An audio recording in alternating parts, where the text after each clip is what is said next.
Let's talk about how fast can the brain recover. Now, I'm talking about my method, so doing the GREYMOND method.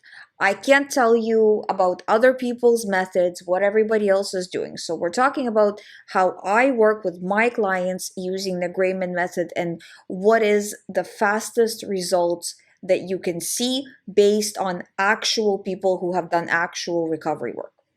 What I see is you are definitely capable of going from, let's say, about a 10 to about, let me think, to about a 4 or a 3 in a span of 30 days. Level of anxiety. So if your anxiety was level 10, in 30 days, using my method, I can take you to about a 3 or a 4. Then the next month is spent going from 3 to a 4 to ones and zeros.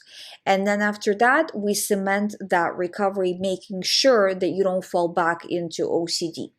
So that's kind of the general timeline. Before, I used to say that it takes about 6 months to recover. And even though you will see results much faster than 6 months, I still would like you to kind of look at it as more long term. Why? Because the brain is an organ just like any other organ in the body. It's not that we flip a switch and right away it's healed. It doesn't work like that. So you will feel like you are fully recovered way before you are actually fully recovered. So let's say you're doing recovery work, your anxiety is at 0, you haven't had OCD thoughts all day, right? And you have been at 0 for a whole 2 weeks, right? That's not full recovery. You are just freshly out of it and you can easily fall back into it.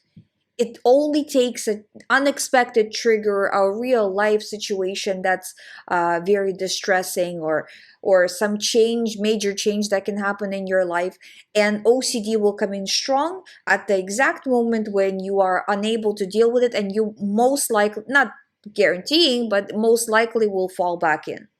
So that's why if you're using the GREYMOND method, if you're using the app, don't drop it the second you get to 0. You are not healed. You need to give it more time to cement the new way of living life, meaning disregarding, not reacting, not letting yourself ruminate.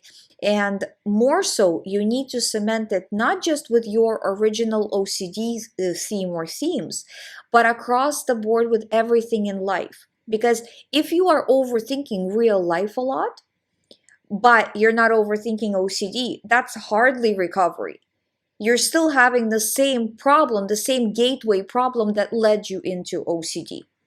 I hope this clears it up for you, the realistic process of recovery. Now, it is longer for some people, it is shorter for some people. It depends on quite a few different things. It depends on life factors. It depends on the severity of the situation. It depends also on the type of theme the person has. Let's say if they have a theme where they don't face their triggers very often, it might take a little bit longer. But there's also creative ways to work around it. So don't, if you feel like, but mine is longer, but why me? Again, is it longer because you're fence sitting? Is it longer because you're not doing recovery work? It's not longer by magic, right? So what are you doing that's feeding the OCD? And start working on getting it down.